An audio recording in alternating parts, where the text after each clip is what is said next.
YCP హయాంలో అడ్డగోలుగా అంటకాగిన సంస్థల్లో బైజూస్ ఒకటి. ప్రస్తుతం ఘోరంగా దివాలా తీసి కోర్టు కేసులో చిక్కుకున్న ఈ కంపెనీకి అప్పట్లో జగన్మోహన్ రెడ్డి రెడ్ కార్పెట్ పరిచారు. పిల్లలకు డిజిటల్ చదువులు చెబుతామంటే చాలు ఏకపక్షంగా కాంట్రాక్ట్ కట్టబెట్టేశారు. ఉచిత కంటెంట్ అంటూనే లోడింగ్ ఖర్చుల పేరుతో ఏకంగా 40.49 కోట్ల రూపాయలు ఆ సంస్థకు దోచిపెట్టారు. ఆర్థిక లావాదేవీల వివాదంలో కోర్టు ధిక్కరణ నేరం కింద బైజూస్ బాస్ రవీంద్రన్ కు సింగపూర్ కోర్టు ఇటీవల 6 నెలల జైలు శిక్ష విధించింది. దాంతో నాడు వైసీపీ సర్కార్ చేసిన ఈ దొడ్డిదారి ఒప్పందంపై ఇప్పుడు రాష్ట్రంలో మళ్లీ చర్చ జోరందుకుంది. కరోనా టైంలో ఆన్లైన్ క్లాసులకు డిమాండ్ పెరగడంతో బైజూస్ బాగా వెలిగింది.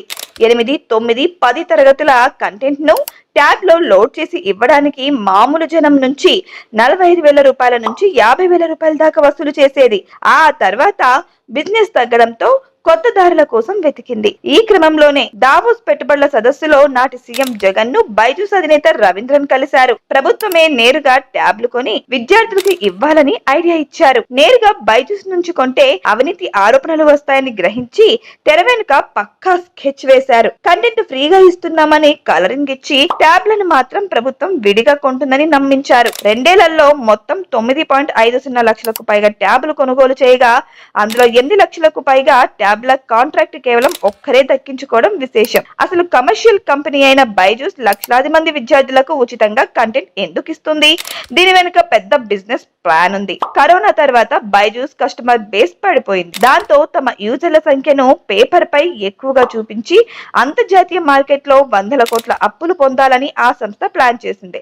దీనికి వైసీపీ సర్కార్ పూర్తిగా సహకరించింది. ట్యాబ్ల పంపిణీ ద్వారా 9.52 లక్షల మంది విద్యార్థులకు బైజూస్ కస్టమర్లుగా మార్చారు. అంతటితో ఆగకుండా 4వ తరగతి నుంచి 10వ తరగతి చదువుతున్న విద్యార్థుల తల్లిదండ్రుల స్మార్ట్ ఫోన్ లోను బలవంతంగా బైజూస్ యాప్ ఇన్స్టాల్ చేయించారు. ఇందుకోసం నాటి ప్రభుత్వం టీచర్లపై తీవ్ర ఒత్తిడి తెచ్చింది.